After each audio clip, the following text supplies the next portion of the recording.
있는 죽은 야이로의 딸이 살아나는 그 말씀에 대한 것만 이렇게 사실 은혜를 나눴는데요. 오늘은 거기서 한 단계 더 발전해가지고 말이죠. 그 중간에 혈루증 앓는 여인이 12년 된 그 불치의 병 환자가 낫는 그 기록이 가운데 들어갔는데, 이게 도대체 왜 가운데 들어가 있는지, 도대체 12살 난 딸이 살아나는 것과 이 혈루증 앓는 여인과 그 기록이 무슨 연관이 있는 건지, 전혀 관계가 없는 게 이 안에 들어간 건지, 그것을 한번 이렇게 이번에 좀 캐와가지고 말이죠. 나름대로 깨달음이 있었어요. 물론 제가 또 1, 2년 지나면 그 깨달음도 하나의 어리석은 그러한 것이 될 수도 있겠지만요. 그 제가 성경을 읽으면서도 이게 도대체 왜 이러는가. 그리고 말이죠, 재미나는 것은 혈루증 여인의 그 기록이 여기 나오는데, 그 앞서서 나오는 야이로의 딸의 그 상황이라고 하는 것은 죽은 야이로의 딸이 아니에요. 거기는 보면은 이 23절에 보면 딸이 죽게 되었사오니 오셔서 내 딸을 좀 신방에서 좀 치료해 주세요. 죽게 되었사오니, 이 회당장 야이로가 예수님을 제일 처음에 집에 초청하였던 그 당시의 상황이라고 하는 것은 그 딸이 죽은 게 아닙니다. 죽게 되었사오니, 지금 아주 생명이 위독한 이런 상황이니 우리 집에 신방 오셔서 좀 이렇게 치료해 주세요, 이런 부탁을 하는 건데 말이죠. 근데 이 예수님이 그 초청을 받고서 이제 회당장 야이로의 집으로 이제 향하여 가고 있었습니다. 그 향하여 가던 도중에 혈루증을 앓는 여인을 만나서 그 여인을 치료하다 보니까 시간이 좀 지체된 거예요. 시간이 지체되다 보니까 그 사이에 어떤 일이 일어났냐면, 후반에 보니까 그 딸이 죽었다고 하는 그런 소식을 들었어요. 죽었다고 하는 소식을. 이게 그 아버지 회당장 야이로가 집에 신방을 의뢰했을 때 그냥 곧바로 집으로 갔으면 죽기 직전에 그 위독한 상황을 치료를 했을 텐데, 이 다른 여인을 만나가지고 그 사람을 치료하느라고 우물쭈물하다 보니까 그 치료하는 사이에 들리는 소식이 어떤 소식이 들렸냐 하면 35절에 보니까 당신의 딸이 죽었나이다. 이제 오는 사이에 죽어버렸어요. 그러니까 이 회당장 야이로가 아주 절망을 했죠. 그 죽어가는 위태한 상황, 그때만 해도 숨이 아직 끊어지질 않았으니까 희망을 가지고서 예수님에게 와서, 예수님, 우리 집에 방문 진료를 해서 기도해서 좀 치료해 주세요, 이런 희망이 있었는데, 중간에 우물쭈물 하다가 다른 사람 또 치료하고 그러다 보니까 시간이 지체돼가지고 들리는 소리가 당신 딸이 벌써 죽었습니다, 이런 소식을 들은 거예요. 그 회당장 야이로는 이제 완전히 절망했죠. 야, 이거 예수님을 초청했는데 예수님 초청에 아무 쓸데가 없게 됐구나.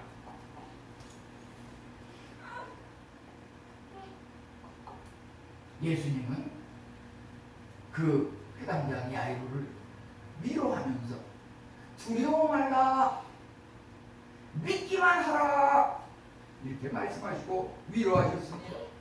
이제 집에 가서 그 딸을 향하여 달리나봄 소녀야 일어나라, 이렇게 말씀하실 때 그 말씀의 명령을 듣고서 그 소녀가 이제 일어나게 되는 이런 장면을 우리가 보게 됩니다. 우리가 말이죠, 이 성경을 읽을 때 우리가 한 3년 전에는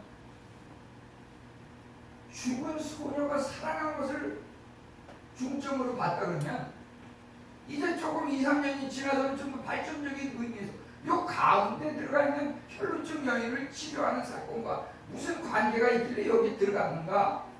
그 관계성, 유사성, 차이점 이런 거 우리가 또 살펴볼 필요가 있고요.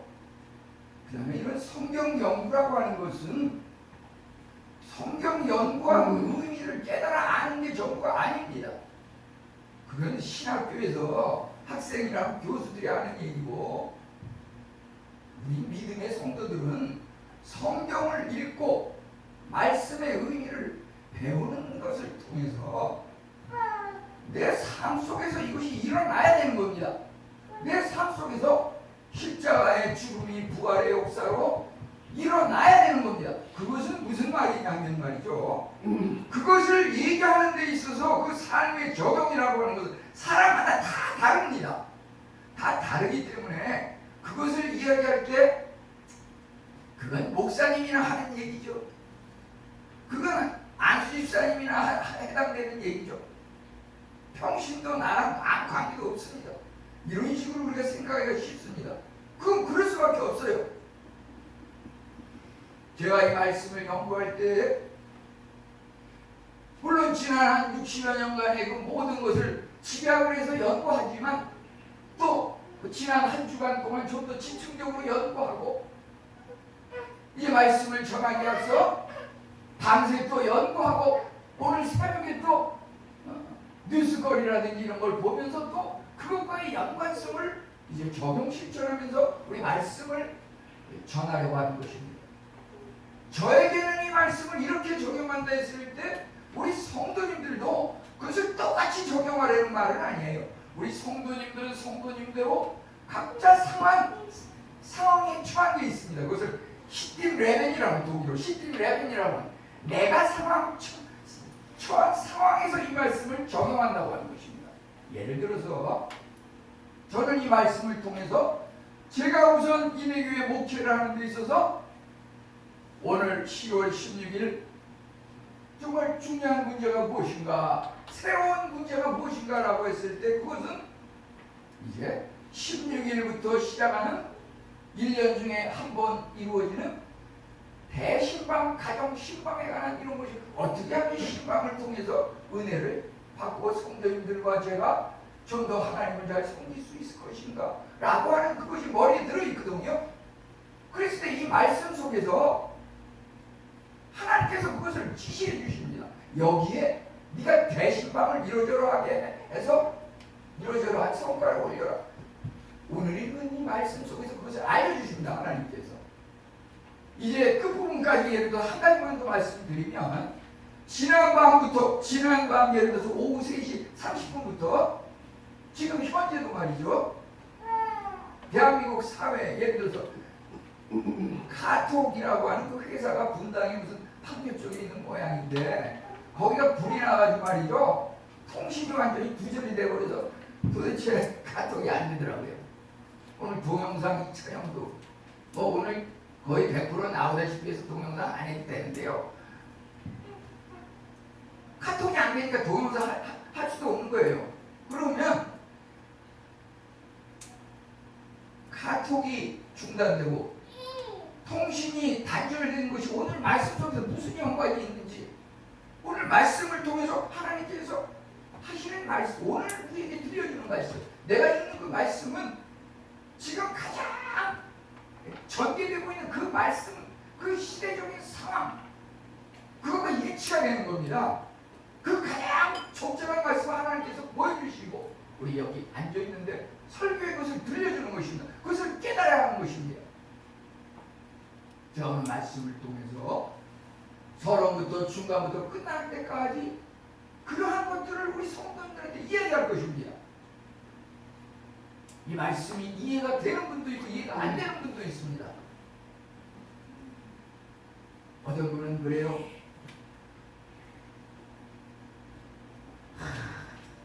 목사님 말씀 도대체 은혜가 전혀 안 되고 앉아있는 것 자체가 괴로운데 그거 참으면서 이렇게 앉아있느라고 고역을 참느라고 아주 고통이 심했습니다. 지난 몇 년 동안. 저한테 이렇게 얘기하는 분도 있어요. 전 그 말씀을 들을 때 그 말하는 분에 대해서 아무 얘기도 안 해요. 내가 좀 더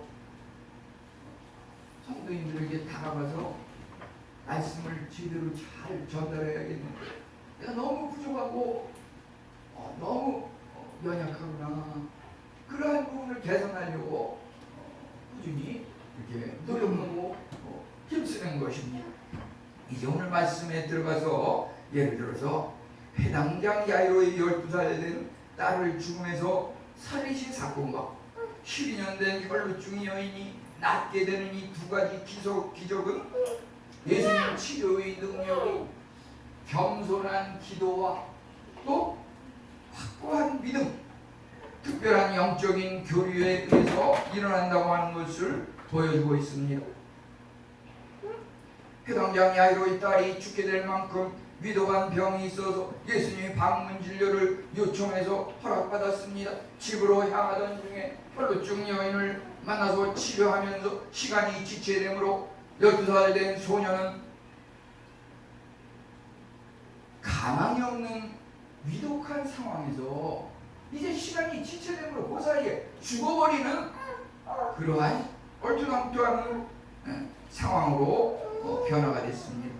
그렇지만 예수님은 생명의 주관자로서 죽은 소녀를 일어나 걷게 하십니다. 우리는 참으로 말이죠, 죽은 소녀를 일으켜 걷게 하셨다라고 하는 것이 우리의 믿음일 때 우리의 현 상황이 죽은 상황인 것이 있습니까? 주님의 명령, 주님의 목소리가 우리에게 들리는 것은 여기 회당장 야이로 그가 참으로 하나님 앞에 나와 발 아래 꿇어 엎드려 간곡히 청하였다고 하는 것은 무엇입니까? 와서 발 아래 엎드려 간곡히 청하였다. 우리 주님의 그 일어나라, 일어나 걸어라 그 말씀을 들을 수 있는 것은 여기 보게 되면 와서 그 예수님 발 아래 엎드려 간곡히 청하여, 이런 과정이 있는 사람에게 그 음성이 들리고 오늘과 같은 야이로의 딸처럼 죽었다가 살아나는 역사가 일어나는 것입니다. 오지도 않고 예수님 발 앞에 엎드리지도 않고 간곡히 청하지도 않고 기도도 안 하고 그냥 몸만 왔다 갔다 시계추처럼 이래가지고 이 음성이 들리는 게 아닙니다. 야이로의 딸처럼 죽었다가 살아나는 그러한 일이 우리 생활에 전혀 일어나지 않는 것입니다. 그렇지만 이렇게 하면 주님 앞에 와서 그 발 아래 엎드려 간절하게 기도하고 애타게 우리가 간구하는 사람에게는 그 주님의 명령의 음성이 들리는 것입니다. 너 일어나라, 달리라, 이렇게 해라. 그 지시대로 따라 행할 때 죽었던 사람도 살아나는 그런 은혜가 임하는 것입니다. 우리 여기 보게 되면은 5장 22절에서 회당장 야이로는 와서 예수를 보고 발 아래 엎드려 간곡히 구하여 이렇게 기록하고 있습니다. 우리 여기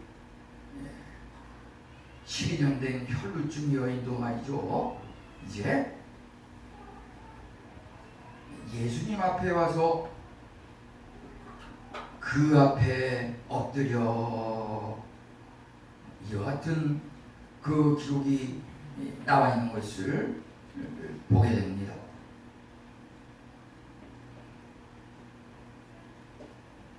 33절에 그렇게 나와 있죠. 그 여자도 보면은 두려워하며 떨며 와서 그 앞에 엎드려 모든 사실을 여쭈더라. 회당장 야이로와 혈루증을 앓는 그 여인과 똑같은 내용의 반응이 있습니다. 와서 은혜를 받으려면 우선 하나님 앞에 와야 합니다. 오기만 해서는 안 된다. 와서 발 앞에 엎드려 그 앞에 간절히 간구하는 그러한 겸손한 기도가 있어야 한다고 하는 것입니다.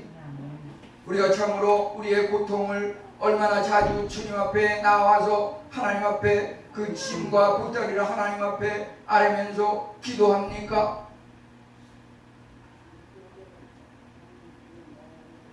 주님께 와서 간절히 애타며 기도하고 간구할 때에 예수님께서 이제 보면은 23절에서 이 회당장 야이로가 오셔서 내 딸에게 손을 얹어서 구원을 받아 살게 하소서 이렇게 간절히 구하니까 예수님께서 24절에 보면 이에 그 기도하는 간절한 기도 때문에 그와 함께 가실세. 그 간절한 애타는 그 기도에 답하여서 예수님께서 이제 회당장 야이로의 집을 신방하게 되었다고 하는 것입니다. 우리 신방도 말이죠. 세 가지 부류가 있어요. 어떤 분은 가만히 있는데도 우리 집 좀 신방해 주세요 이런 분이 있고, 어떤 분은 이제 목사님 시간 되면 우리랑 시간이 맞으면 하여튼 신방 한번 오시죠. 또 이런 분이 있고, 또 어떤 분은 신방 절대로 오지 마세요. 집안이 어지럽고 지금 우리가 가정 상황이 이것저것 복잡해가지고 신방을 받을 그런 형편이 못 됩니다. 이렇게 세 가지가 있는데요. 그래서 이번에 대신방도 보면은 우선 1차적으로 희망하는 사람, 원하는 사람, 애타게 신방을 희망하는 사람을 우선적으로 가서 신방을 할 겁니다.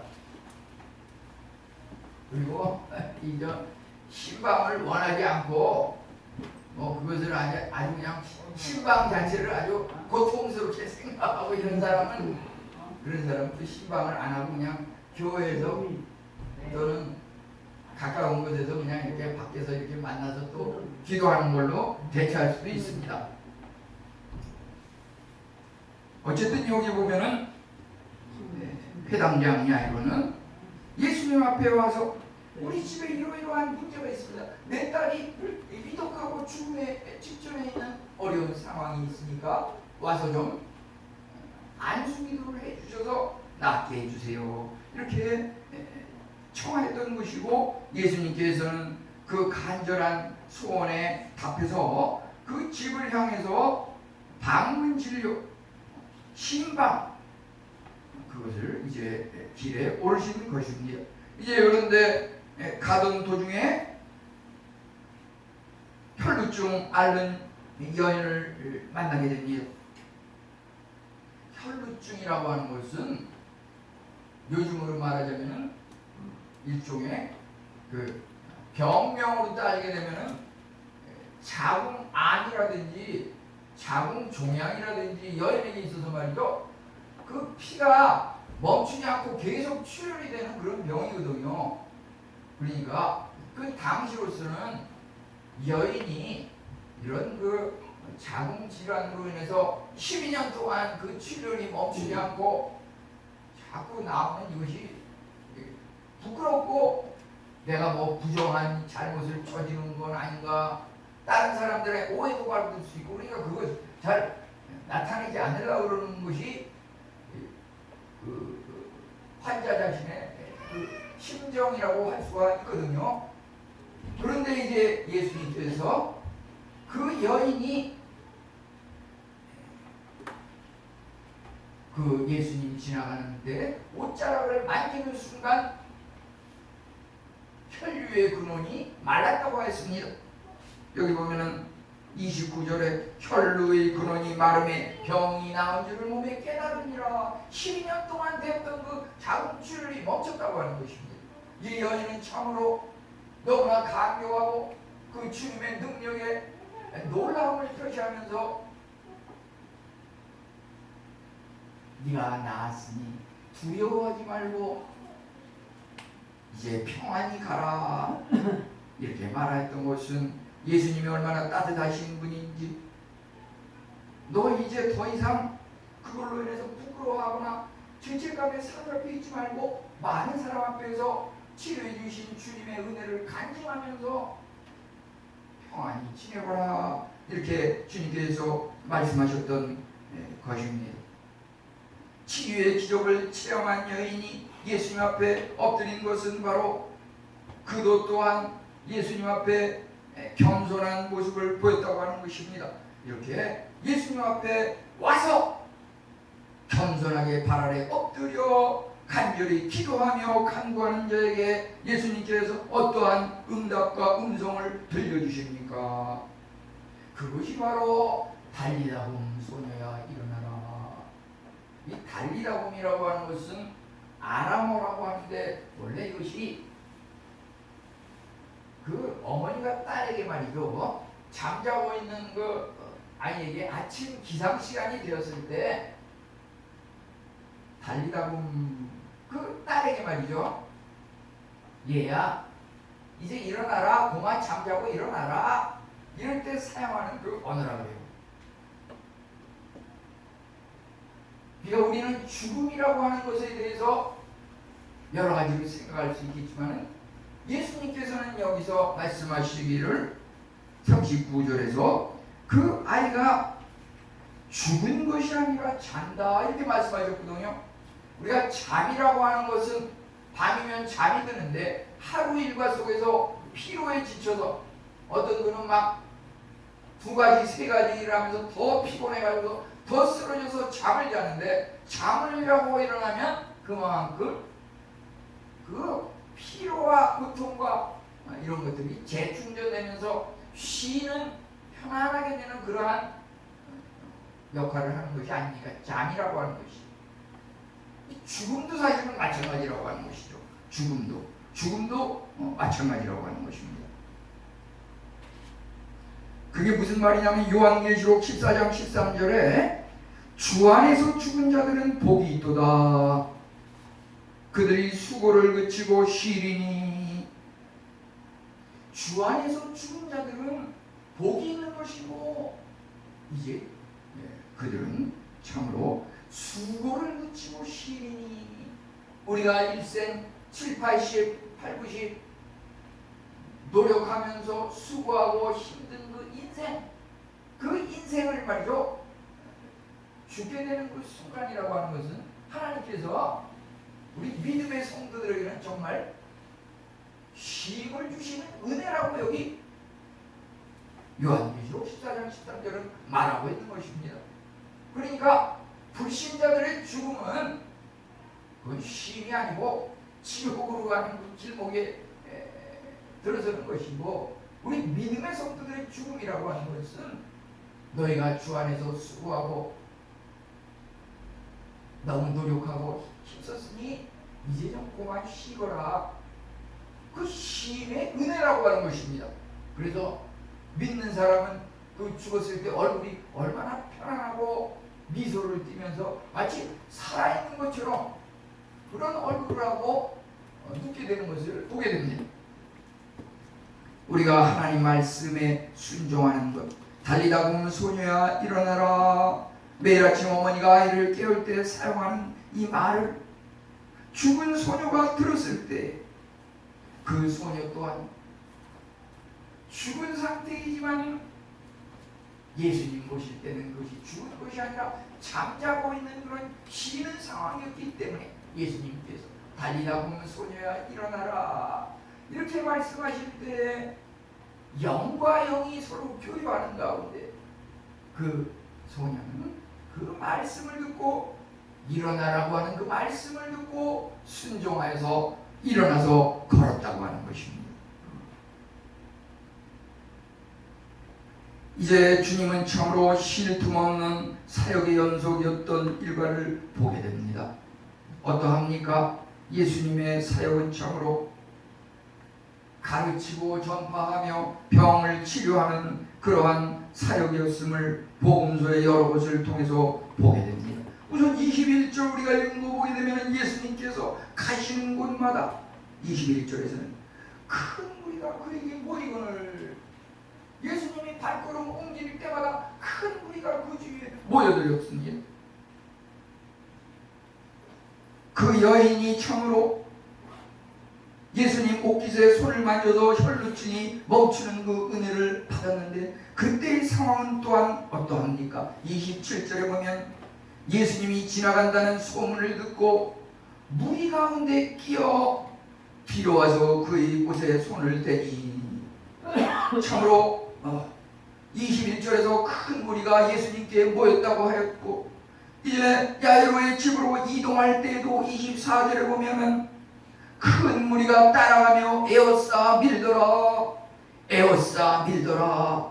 31절에 보면은 야이로의 딸이 예수님에게 다가갈 때의 상황도 똑같습니다. 31절 무리가 에워싸 미는 것을 보시며, 우리 말이죠, 이 야이로의 딸이 나도록 초청하는 그 회당장 야이로의 그 예수님을 만나고 집으로 옮기는 그 상황, 큰 무리가 예수님을 주위를 감싸고 큰 무리가 예수님을 에워싸서 떠밀리고 이러면서 예수님에게 다가가고 만나고 몸과 몸이 접촉하는 이런 일이 일어나는 상황이었다고 하는 것입니다.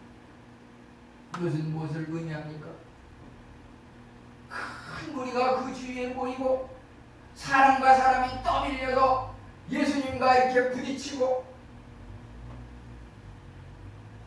이런 상황이 있었지만은, 문제는 그 수많은 무리들을 다 예수님과의 그 만남과 접촉이라고 하는 것이 형식적이고 단순한 우리가 스킨십, 단순한 그 육체적인 만남과 밀착이었다고 하는 것입니다. 그들은 그냥 예수님이 만나고 싶어서 만났다기보다는 그냥 큰 무리에 떠밀려가지고 예수님을 만났다고 하는 것입니다. 그런 반면에 회당장 야이로는 그 큰 무리 중에서 그 큰 무리가 모인 그 틈새에서 오직 한 사람, 회당장 야이로는 예수님 앞에 와서 그 발 아래 엎드려 예수님에게 간곡히 청하였습니다. 여기 혈루증 여인도 마찬가지입니다.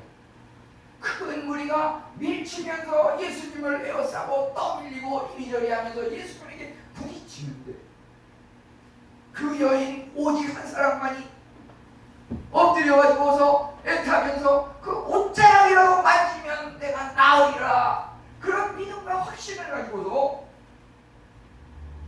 예수님의 몸을 만지지 못하고 옷자락만이라도 이렇게 만지면 낫겠다고 하는 그런 확신을 가지고 예수님을 만나고 접촉했다고 하는 것입니다.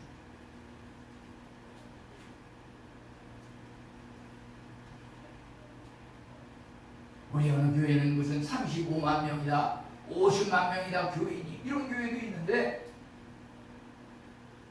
우리가 군중심이라고 하는 것,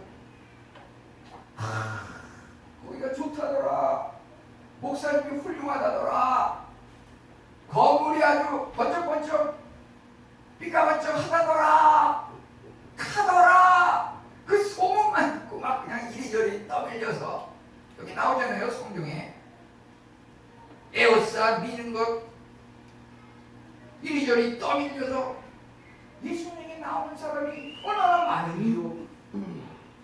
그렇지만 그 가운데 정말 은혜 받는 사람은 회당장 야이로, 혈루증이라는 그 여인, 그 사람만이 예수님 앞에 와서 엎드려 간절히 기도하였고 예수님의 그 옷자락을 만졌고, 이들의 그 만짐과 만남이라고 하는 것은 영혼과 영혼이 통하는 마음의 진정한 중심에 그 은혜를 사모하는 그 마음이 있었다고 하는 것입니다.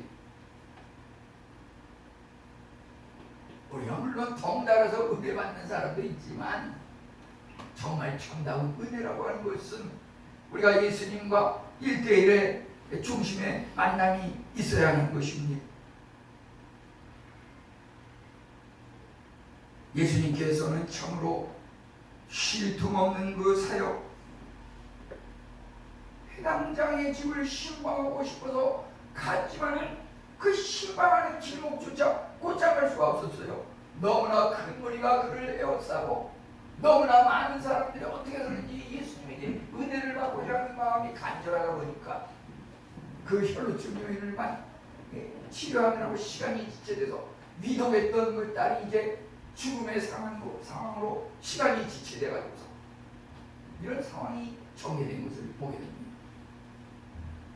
우리 각자의 삶이 이렇게 복잡하고 어렵고 그렇지만은 예수님은 어떠했습니까? 그렇게 쉴 새 없는 그런 틈새에서 어느 것 하나 소홀히 하지 않고 그것들을 아주 가지런하고 정돈된 상태로 모든 일을 하나하나 세세한 부분까지 잘 감당했다고 하는 것입니다. 예수님께서.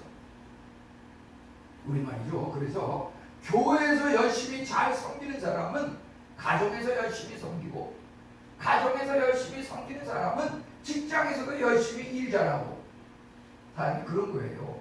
교회에서 대충 하는 사람은 가정에서도 사회에서도 대충 살아요.